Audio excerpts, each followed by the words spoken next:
Hey everybody, welcome to the first installment of what I'm going to call Deck Diaries. Deck Diaries is going to be an ongoing series where I choose a deck to play for the current week F&M. So this week is January 19th, 2018, and we're going to play Elves for F&M at Sierra Phoenix Games in Poplar Bluff, Missouri. So let's kind of dive into the deck. I'm going to kind of go over the cards of the deck, the cost of the deck, and like the sideboard options and things like that. So let's just go ahead and jump in. I'm going to play Elves this week, so obviously you can't go wrong with Llanowar Elves. I'm going to play a playset of Llanowar Elves, a playset of Elvish Mystic, pretty much the same card.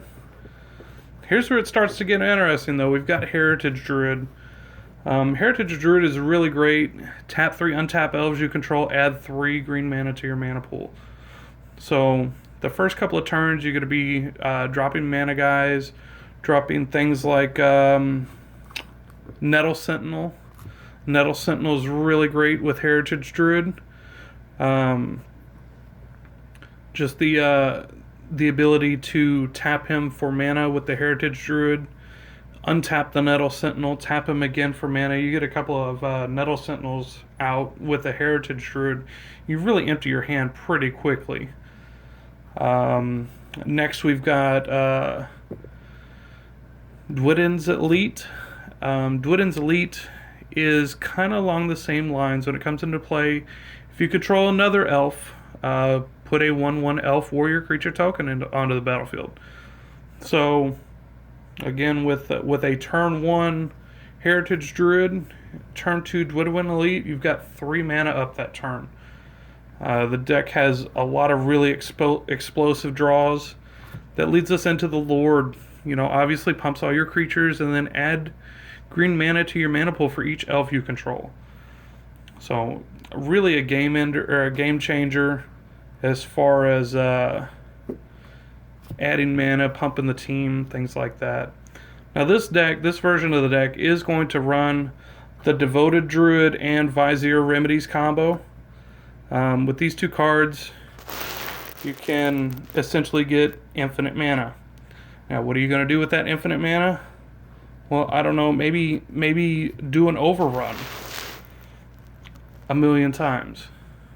That's right, with the infinite mana of Devoted Druid and Vizier Remedies, you can infinitely give all your creatures +3/+3 and trample until the end of turn. So, yeah, just turn 3, turn 4, pump the team +40/+40 and trample and attack with everybody.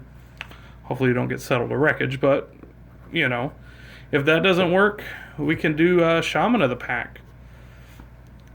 You know, when it comes into play, just count up all the elves you got. Do that much, or target player loses life. It's not even damage. Loses life equal to the number of elves you control. So it's pretty great. We're going to run that as a 3 of.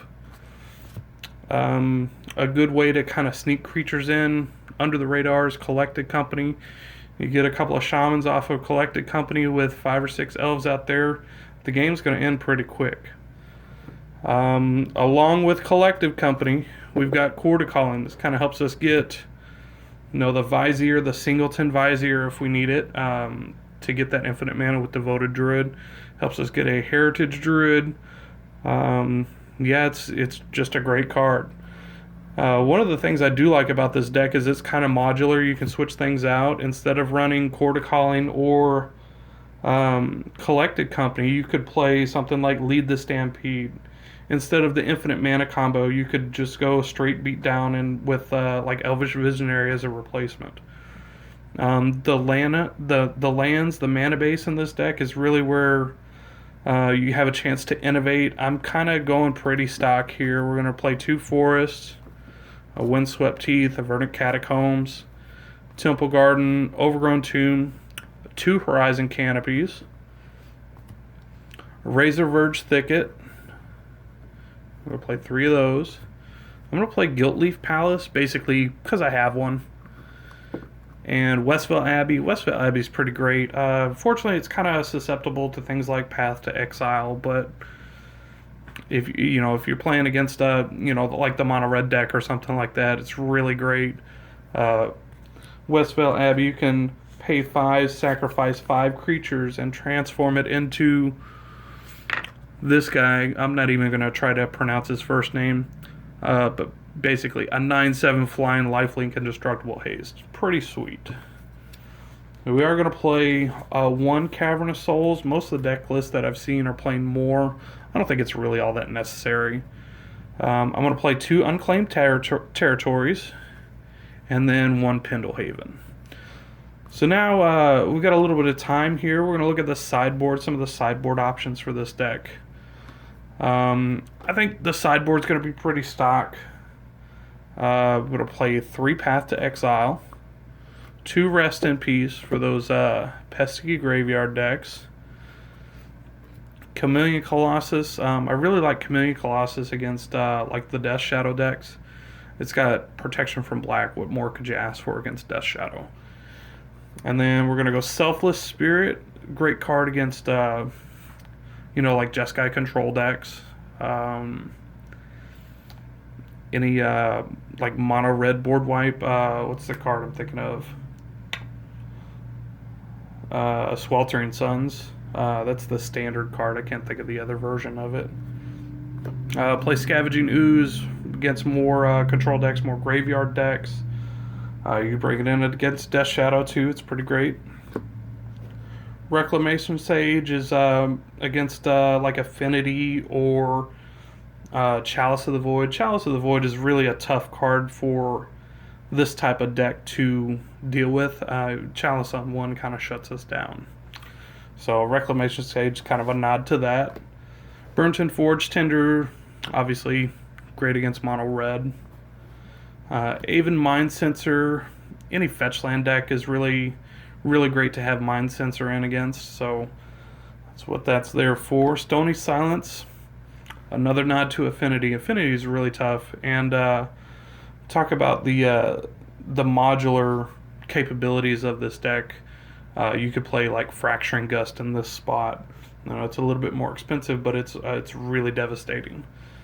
We've got Eidolon of Rhetoric. Yeah, Storm's a thing. Eidolon of Rhetoric is going to kind of punish those. They're going to have to deal with that. Hopefully, that'll give you enough time to amass your elf army and just kind of overrun them.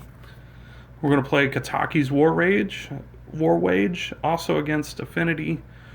That's pretty great. And then a Singleton Elvish Champion. Elvish Champion, there's a lot of Abzan and Jund in my local area, so the Forest Walk ability, it can win some games out of nowhere. There's also 2 or 3 other guys playing elves, different version of the elves, so it's something I've kind of put in to deal with other elf players, other green players. So like I said, one of the things I do like about this deck is it's very modular. You can play an aggro version of this deck where you're just making a bunch of elves, attack every turn, and hope to end the game with something like Shaman of the Pack or Ezuri. You can do the overrun like I was talking about with Devoted Druid. You can try that route. There's a version of this deck that plays Eldritch Evolution, which Eldritch Evolution, it costs 3, and as additional cost to cast it, you can sacrifice another creature and go get a creature that converted mana cost +2 and put it on the battlefield. So they cheat in. I'm drawing a blank here. What is that guy's name? They cheat in a Allosaurus Rider and then go get things like Gristlebrand or Iona. So I think there's a lot of innovation for this deck. Like I said, you could play Elvish Visionary or Lead the Stampede. You could also play Nykthos, trying to Nyx if you wanted to go like a big mana deck. There's a lot of room for innovation. So anyways, that's my plan for what I'm going to play this Friday, and I will hope to see you there. If you got any questions, please comment below, and y'all have a good night.